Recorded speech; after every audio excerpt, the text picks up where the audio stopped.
coronavirus and crime, the mafia and unemployment, an update on Lori Vallow, and we just might know what happened to her missing children now. All of this and a whole lot more right here on today's Charlie Crimebuster, what some people have termed the fastest 30 minutes in crime talk.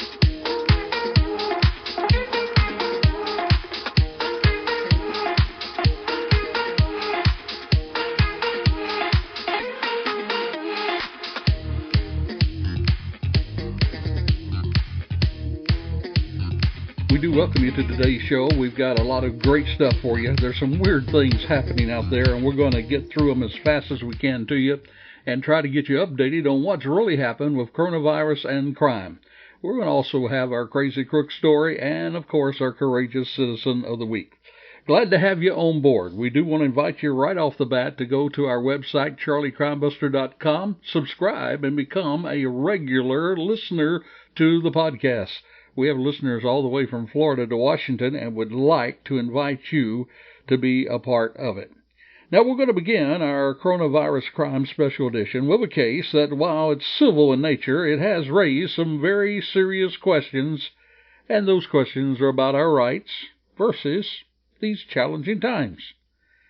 Now, you and I both know, as Americans, don't we all take pride in our freedom? Sure we do. And from the fact that we do not live in what is some people call a, quote, police state in other countries.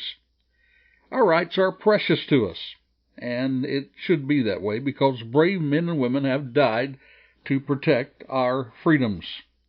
But in crisis, it seems like sometimes exceptions are made. Have you noticed that? For instance, after 9/11, rights and privacy issues, well, they were challenged for the safety of the nation. And today, to begin our podcast in a less serious way, but yet these issues are important, they're now going to be challenged in Walton County, Florida. Because this comes to us from Law and Crime Online, and guess what? There's a former governor in the spotlight, and that is former Arkansas Governor Mike Huckabee. It seems that Governor Huckabee and several of his neighbors, they happen to own some properties there along the Gulf Coast of Florida. And guess what? Those properties have private beaches. And these people, along with Mr. Huckabee, Governor Huckabee, well, the neighbors there, they filed a federal lawsuit, and guess what? They're challenging a county government ordinance that temporarily closed all the beaches there. Now, the county took that step, of course, in response to the COVID-19 coronavirus pandemic. Now, Huckabee and his neighbors, they are talking and saying that the order prevents them from, and I'm quoting, being able to use or even set foot in their own backyards, unquote.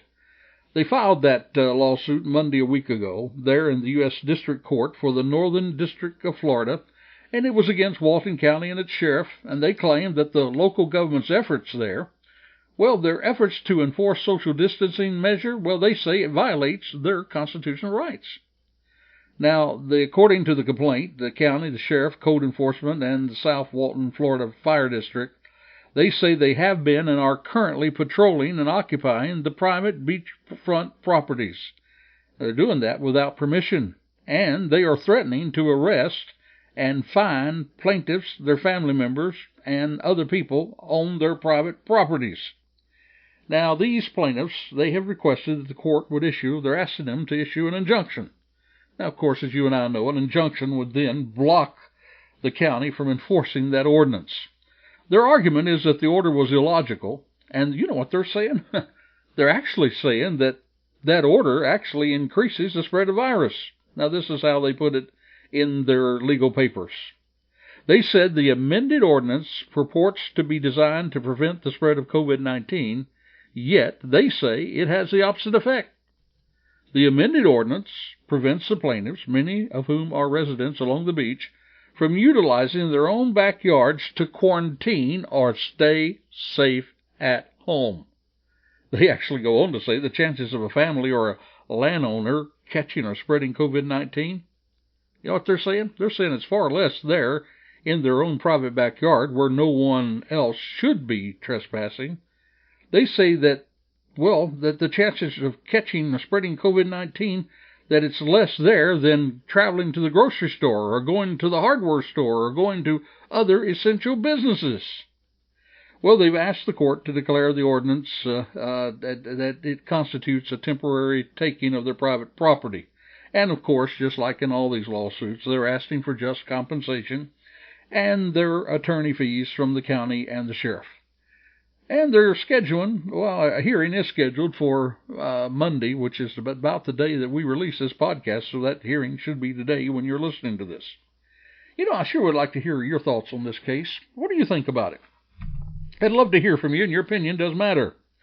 Now, while this particular situation may not constitute a life and death situation, or let me ask you, does it? What do you think? Anyhow, email me. Email me at charliecrimebuster.com. Charlie Crimebuster, that's one word, charliecrimebuster@gmail.com. Excuse me, that's our email address. Charlie Crimebuster, one word, charliecrimebuster@gmail.com. Give me an email and let me know what you think about it. We would love to hear from you. We always love to hear from our people on what they think about the podcast and maybe their opinions on some things and maybe some things you'd like to see covered during these weird times that we're living in.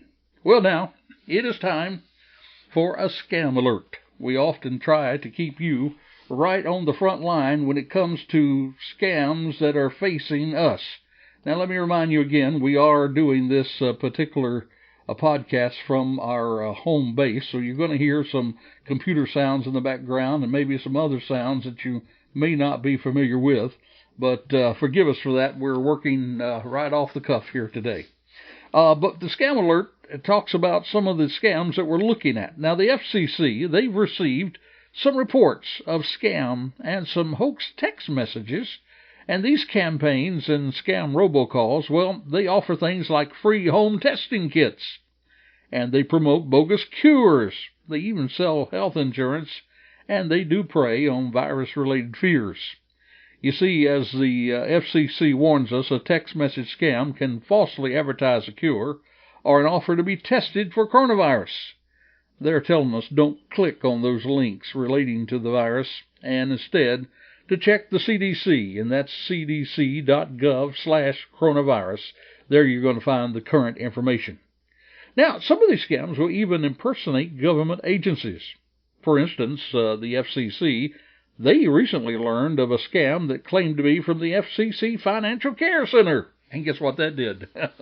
That scam was offering, get this, $30,000 in COVID-19 relief. If you got an email saying you're qualify for $30,000, that's mighty tempting. But remember this, friend, there is no FCC program to provide relief funds to consumers. It's just another attempt to get banking or other personal information from you and other victims. And the BBB, the Better Business Bureau, they're also talking about a text message scam where this scam is impersonating the U.S. Department of Health and Human Services. And they are telling people that they must take a mandatory online COVID-19 test. And, of course, they include a link that they want you to click on. So let me just encourage you, watch out for these scams. Now, there are some things that the FCC tells us, some suggestions and some good tips. Let me go through just a couple of those real quick as we get to our feature story in a moment. Number one, do not respond to call or text from unknown numbers or from others that may appear suspicious. Be careful, be very careful about sharing your personal and financial information by way of email, text messages, or over the phone. They also say be cautious of your pressure to share any information or maybe to make some sort of payment immediately. Now, keep in mind, they also are really good at using those spoof phone numbers that are in your own area code, numbers that are familiar with you and you are familiar with them, and that tricks you into answering or responding. Just remember that government agencies never call you to ask for personal information or money. Be careful about clicking any of those links in a text message. And if there's a friend that sends you a text and it's kind of a suspicious link, it seems out of character, just make sure you call them and make sure they weren't hacked. They may not even know that somebody is using their name. And one more quick thought. this is a time to give to those who need our help. Be careful about your giving. I'm not telling you not to give. It's needed now more than ever. Just check out those charities. Make sure they're for real. And make sure that you're giving where it really does them good. And that you're not giving to some scam or some fraudster out there trying to get your money. All right, now, it's one of the times that I really like this podcast. I like it all the time, but I really love bringing you from week to week what we call our Courageous Hero of the Week. And this one comes from, actually, Arlington Heights in Illinois. It seems this comes to us from the station WGN. They're telling us that murder charges have been filed against a man who was involved in an attempted home invasion in Arlington Heights. But wait for it, we've got our courageous citizen in this story, I can assure you. You see, police are now telling us that Bradley Finnan and Larry Brodaz, they came to the door of a home at the 2400 block of North Evergreen, and then they forced their way in at gunpoint. This happened back on April the 4th of this month. Now, the homeowner fought back, and police said he actually chased Finnan out of the house, and he punched him repeatedly. Police said that Brodaz had remained in the house during the fight with the homeowner's family. And then the homeowner, when he got back in, he retrieved his gun from a safe, as Brodaz pointed his handgun at the homeowner's wife and children. That's what the police are telling us in the statement. So here we have this bad guy pointing the gun at this man's wife and children. For fearing for his life and the lives of his wife and children, well then the homeowner discharged a round from the family handgun, and it struck Mr. Brodaz in the stomach, and Brodaz was pronounced dead at the scene. And his death was ruled a homicide, but get this now, it wasn't the homeowner that was charged with a homicide. No, not at all. It was the other partner. It's Finnan. Finnan is now charged with murder in Brodaz's death, and he's facing home invasion charges on top of that. You see, friend, in most states, if you are committing a crime like this and the person with you is killed, it is your criminal activity that can be considered as a cause for the death of those who are with you. And thus, you get it? The charge of murder then comes against the perpetrator in the crime, even though he survived the home invasion. So a good lesson for us all. First, do not let your guard down during these times. While more people may be at home in this self-imposed quarantine, crime is still active. We could very well see an increase in home invasions, since more people are at home. Anyway, this brave homeowner who fought back barehanded and then got to his weapon as his family was held at gunpoint, well, he becomes our Charlie Courageous Hero of the Week. Our Charlie Courageous Hero of the Week. All the way there in Illinois. Folks, we got to take responsibility for the safety of our own selves and our families. Hey, many of you out there have shown a great deal of interest in Lori Vallow and her missing children. You remember the two missing children from Lori Vallow's whole twisted case? Well, in my recent podcast, we talked about Lori Vallow. What were you thinking? That was published last month. And I reported to you in that podcast how Lori and Chad's religious beliefs could be used in their minds at least, to justify their alleged illegal activities. And that also is concerning her missing children. Well, this recent report reinforces my theory of such. It seems that there's an ongoing child custody case between Melanie Brodex, the niece of Lori Vallow Daybell, and Brodex's ex-husband Brandon. Now, the case involved testimony from Ian Pulaski. He is the new husband of Melanie, according to ABC 15 Arizona. Pulaski said that Vallow and her husband, Chad Daybell, told Melanie, now this is what they were told, it's hearsay, but it is hearsay that seems to be pretty accurate from what I can see. Well, Pulaski said that her husband, Chad Daybell, told Melanie that Vallow's children, Joshua, J.J. Vallow, and Tylee Ryan, had been possessed and had become zombies.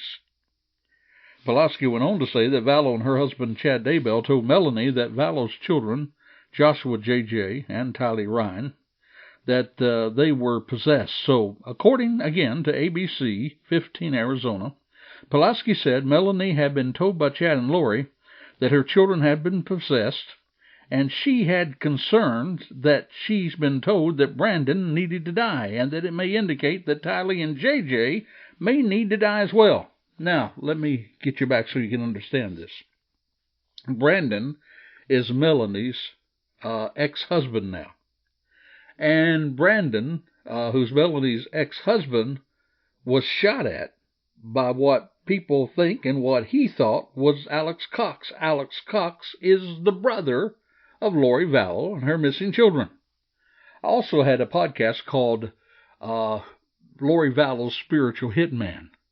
And we talked about Alex Cox and his involvement in all these alleged incidents, from the missing children to the death of Lori's third husband, Charles Vallow, even to the death of Chad Daybell's wife, who died in suspicious circumstances, and even to the death now of his own self, Alex Cox.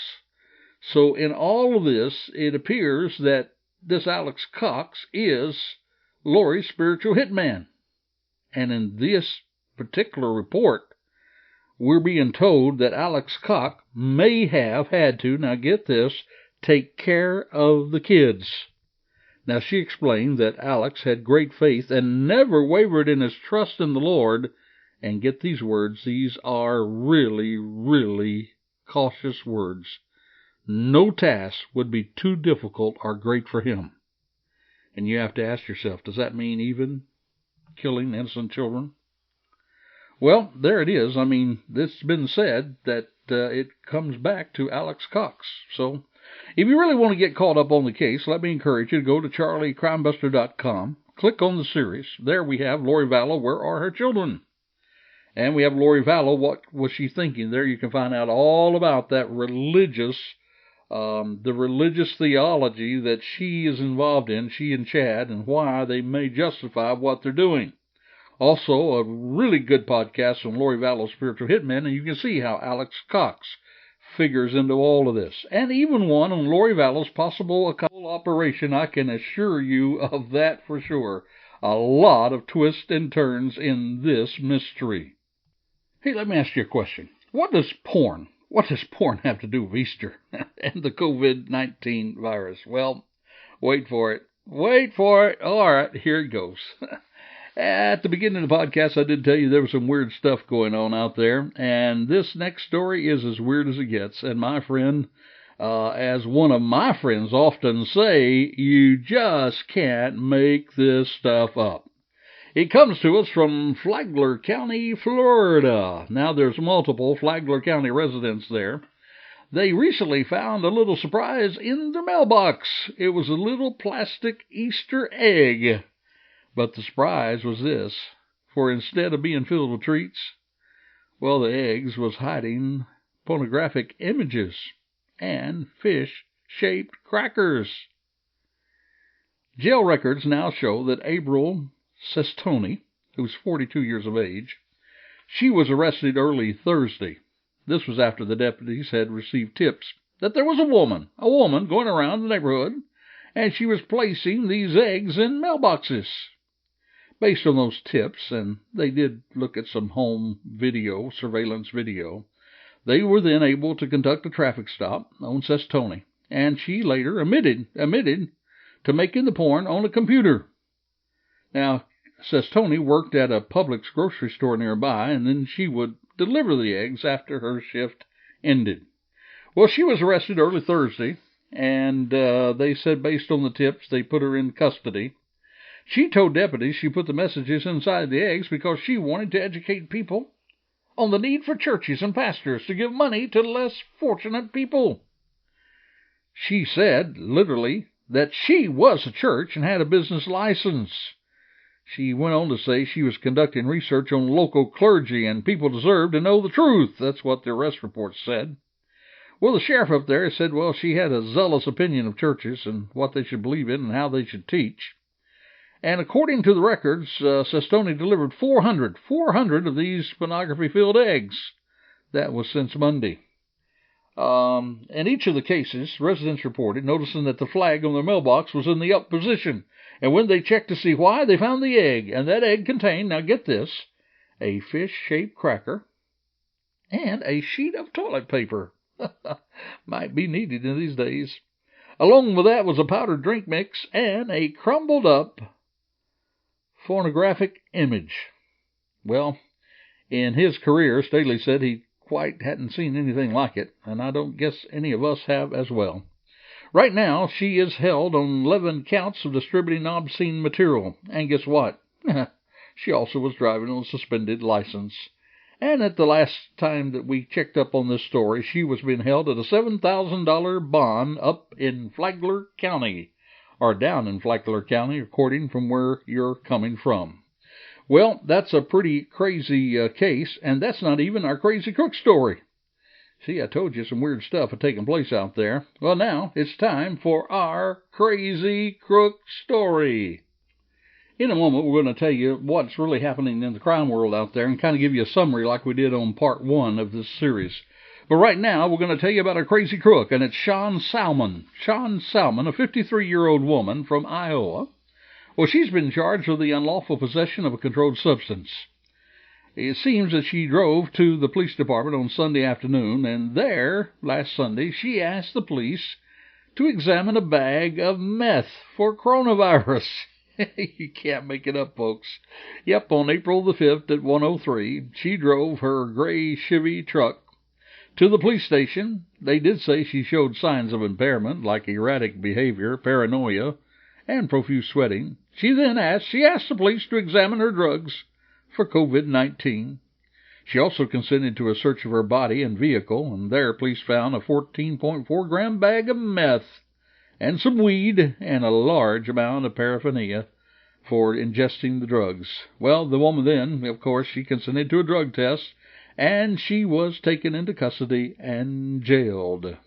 You know, while this woman's inquiry might seem odd, you might seem to know that now there's 20 police departments around the world, and I mentioned one of those, I think, last week.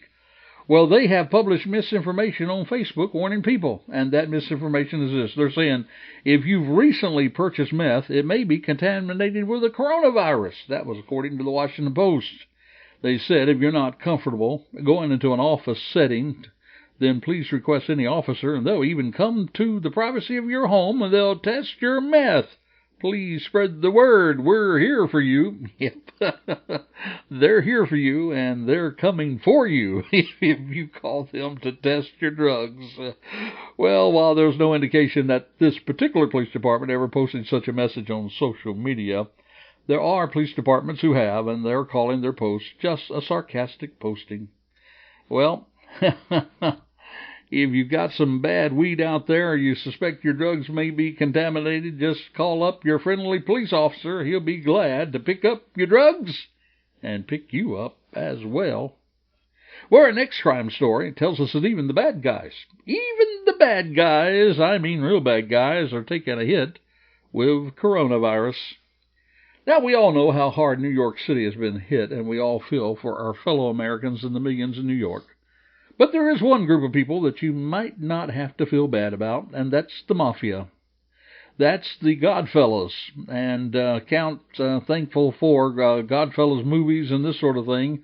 Now we know a whole lot more about how the mafia operates and the inner workings of the mafia. But now we're seeing that even the mafia has been impacted by coronavirus. You see, it's a bit tough to make money when your customers don't have any games to bet on.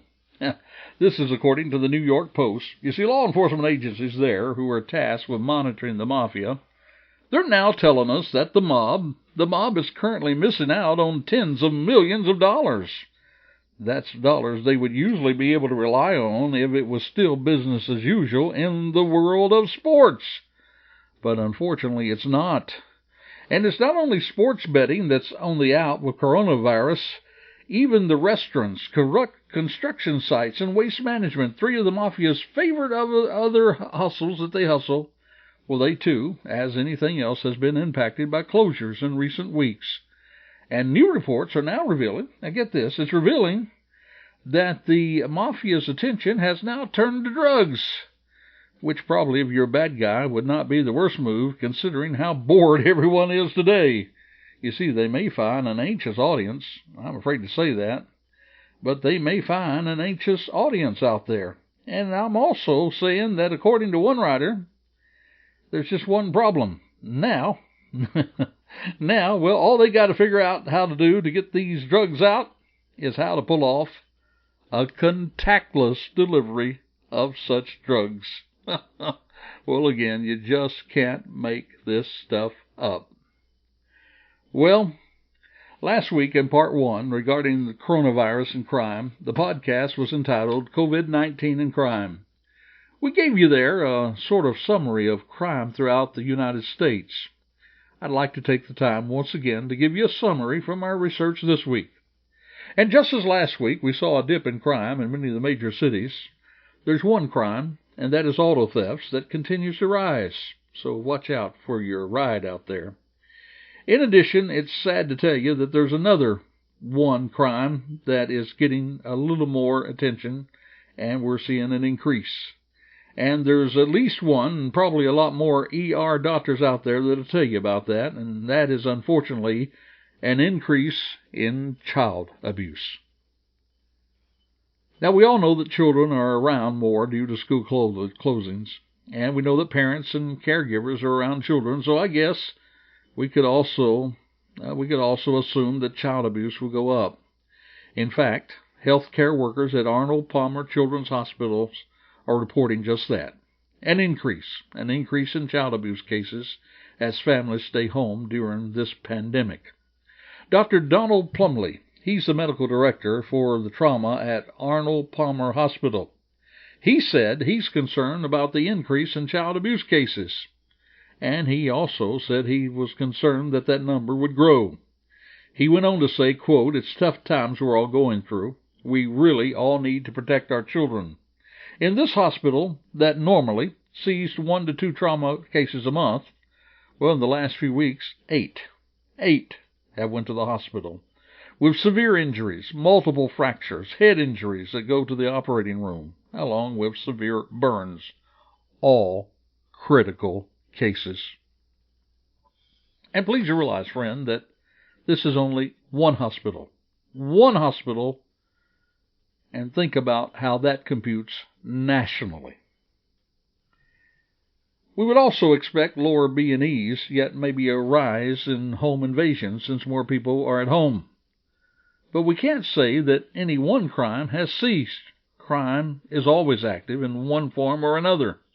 And unfortunately for the city of Chicago, murder rates continue to climb. So this is a good time for us, again, at Charlie Crimebuster, to remind you not to allow the pandemic and the closing of so many places dull you into a lapse of judgment, because then you relax your ability to be alert. Keep in mind, domestic violence is as real as it ever was. People still rob, they still steal things, and they assault others, and people are killing people. I even read about one man who used the pandemic to attempt to hide the fact of his missing wife, whom allegedly he killed.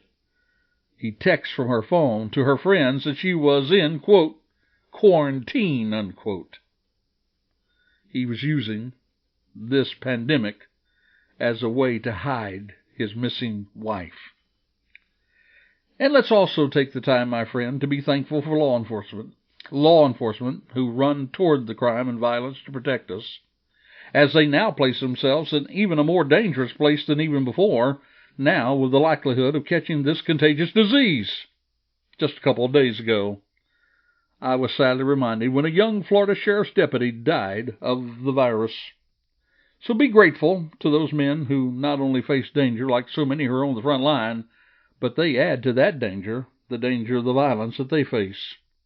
And let's not forget our healthcare workers, along with those other essential millions of people who put their mask on every day and go to work to provide for us. They also deserve our gratitude. So our message at the close of this particular podcast is to be thankful but also be alert. For the life you save, it may be your very own. Thank you for listening to today's podcast. You can support our podcast by following us on Facebook. Like our Facebook page. Visit us at charliecrimebuster.com. Give us a 5-star rating on iTunes as well. Those actions will keep us in more visible places and will enable us to get our crime tips out to more people. Until this time next time, join us next week for another Charlie Crime Talk.